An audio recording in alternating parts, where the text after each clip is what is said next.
नमस्कार. जिनेस अकॅडमी या यूट्यूब चॅनलवर आपलं स्वागत आहे. या व्हिडिओमध्ये आपण पोस्टमन त्याच्यानंतर मल्टी टास्क सर्व्हिसेस म्हणजे पोस्ट ऑफिसमधील ज्या जागा निघालेल्या आहेत त्यांची जी लेखी परीक्षा होणार आहे त्या लेखी परीक्षेचा अभ्यासक्रम पाहणार आहोत आणि तिन्ही पेपरचा डिटेल्समध्ये सिलेबस आपण या व्हिडिओमध्ये पाहणार आहोत. तुम्हाला पोस्टमन MTS या पदासाठी जर ऑनलाईन टेस्ट सिरीज लावायची असेल तर प्ले स्टोरवरून परीक्षा ॲप डाउनलोड करा आणि विठ्ठल 40 कोड वापरून 40% डिस्काउंट मिळवा. तर परीक्षा ॲप प्ले स्टोरवरून डाउनलोड करा आणि विठ्ठल 40 कोड वापरून 40% डिस्काउंट मिळवा. चला तर मग आता या व्हिडिओमधील अभ्यासक्रमाची माहिती पाहूयात आपण. हा अभ्यासक्रम जाहिरातीमध्येच दिलेला आहे. तर सुरुवातीला आपण पेपर क्रमांक 1चा जो अभ्यासक्रम आहे तो पाहणार आहोत. तर पेपर क्रमांक 1 जो आहे त्याच्यासाठी वेळ आहे 90 मिनिटे आणि त्याचे मार्क्स आहेत 100. त्याच्यात पेपर क्रमांक 1मध्ये 3 घटक आहेत. पहिला घटक आहे सामान्य ज्ञान, त्याच्यावर 30 प्रश्न असणार आहेत. दुसरा घटक आहे अंकगणित, त्याच्यावर 40 प्रश्न असणार आहेत आणि तिसरा घटक आहे बुद्धिमत्ता चाचणी, त्याच्यावर 30 प्रश्न असणार आहेत. तर पहिल्या पेपरमध्ये जनरल नॉलेज, अंकगणित आणि बुद्धिमत्ता चाचणी या 3 विषयावर प्रश्न येणार आहेत.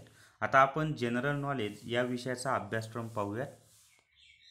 जनरल नॉलेज या घटकामध्ये त्यांनी एकूण 5 टॉपिक दिलेले. त्याच्यामध्ये आहे इंडियन जिओग्राफी म्हणजे भारताचा भूगोल. दुसरं आहे सिविक्स, त्यालाच आपण नागरिकशास्त्र किंवा भारतीय राज्यघटना असं सुद्धा म्हणू शकतो. तिसरा घटक आहे जनरल नॉलेज, याच्यामध्ये चालू घडामोडी येतील. त्याच्यानंतर चौथा घटक आहे Indian culture and freedom struggle म्हणजे याच्यामध्ये भारताच्या इतिहासाची माहिती असेल. खास करून भारताचा जो स्वातंत्र्य लढा आहे म्हणजे आधुनिक भारताचा इतिहास त्याच्यावर प्रश्न असतील. आणि इंडियन कल्चरमध्ये भारताची जी संस्कृती आहे म्हणजे प्राचीन भारताच्या इतिहासावर 1-2 प्रश्न असतील. त्याच्यानंतर 5वा घटक आहे एथिक्स अँड मोरल स्टडी, त्यालाच आपण मराठीमध्ये नीतिशास्त्र आणि नैतिक अभ्यास असं म्हणतो. तर हा जनरल नॉलेजचा अभ्यासक्रम आहे आणि या 5 घटकांवर प्रत्येकी 4 ते 8 प्रश्न विचारले जाणार आहेत आणि एकूण प्रश्न 30 विचारले जाणार आहेत. तर नंतरचा घटक आहे, याचे पुस्तके मी तुम्हाला सांगणार आहे शेवटी. नंतरचा घटक आहे बेसिक अरिथमेटिक म्हणजेच अंकगणित आणि अंकगणितामध्ये प्रत्येक घटकावर साधारणपणे 4 ते 8 प्रश्न विचारले जाणार आहेत. एकूण प्रश्न 40. आता गणितामध्ये टॉपिक कोणकोणते आहेत ते पहा. तर बॉड मास, त्यालाच आपण मराठीमध्ये पदावली असे म्हणतो. कंसाचे नियम, त्याच्यानंतर ऑर्डर म्हणजे सोडवण्याचे सिक्वेन्स असतो त्यांचे भागुबीय. त्याच्यानंतर भागाकार, गुणाकार, बेरीज आणि वजाबाकी याचे नियम. दुसरा टॉपिक आहे पर्सेंटेज, त्यालाच आपण मराठीमध्ये शेकडेवारी असं म्हणतो. त्याच्या नंतरचा टॉपिक आहे प्रॉफिट अँड लॉस, त्यालाच आपण मराठीमध्ये नफा व तोटा असं म्हणतो. सिम्पल इंटरेस्ट, कंपाऊंड इंटरेस्ट म्हणजेच सरळ व्याज व चक्रवाढ व्याज. ॲव्हरेज म्हणजे सरासरी.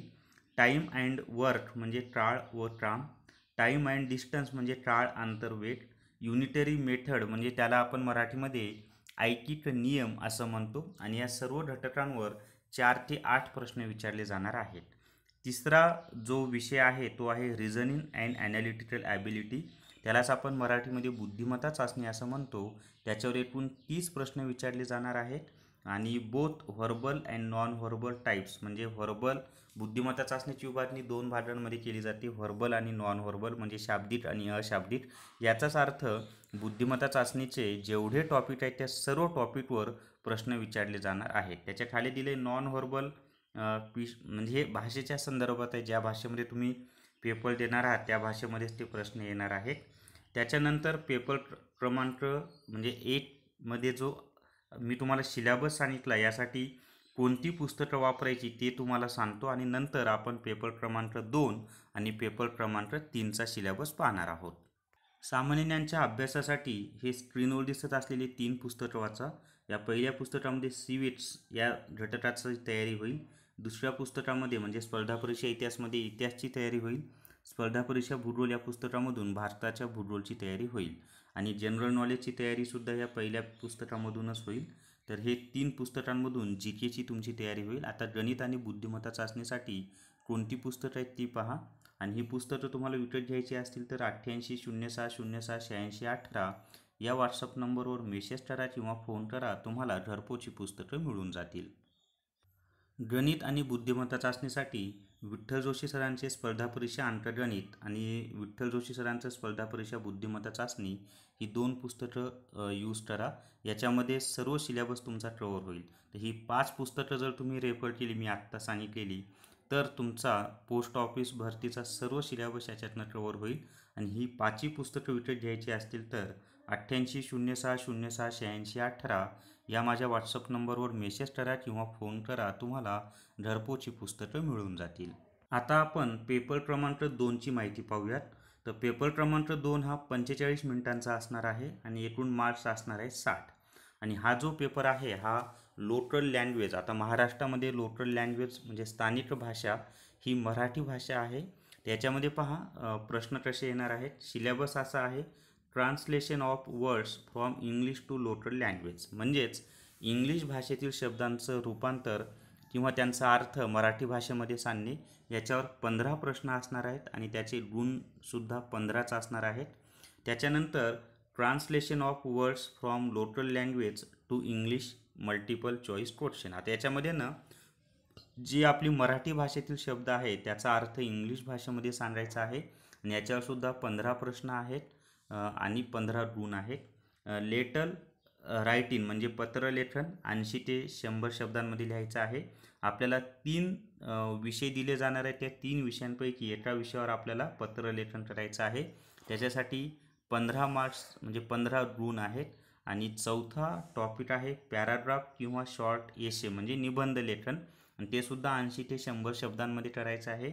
याच्यामध्ये सुद्धा 3 विषय दिले जातील. त्यापैकी एका विषयावर आपल्याला निबंध लेखन करायचं आहे. त्यासाठी सुद्धा 15 गुण आहेत. तर हा मराठी भाषेवर जे प्रश्न येणार आहे त्याचा अभ्यासक्रम आहे. याच्यासाठी लेटर म्हणजे पत्रलेखन आणि निबंध लेखनासाठी अभियज्ञ मराठी व्याकरण पुस्तक चांगलं आहे, किंवा तुमच्याकडे शालेय स्तरावरचं कोणतं एखादं पुस्तक असेल ज्याच्यामध्ये पत्रलेखन आणि निबंध लेखन दिलेलं आहे ते यूज केलं तरी चालेल.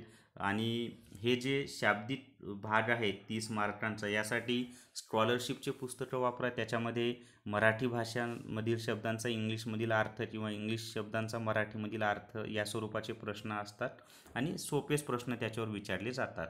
आता त्याच्यानंतर आपण पेपर 3चा अभ्यासक्रम पाहणार आहोत. तर पेपर 3 हा वेळ आहे 20 मिनिटे आणि त्याच्यासाठी गुण आहेत 40. तर 20 मिनिटांमध्ये 40 गुणांचा हा पेपर होणार आहे.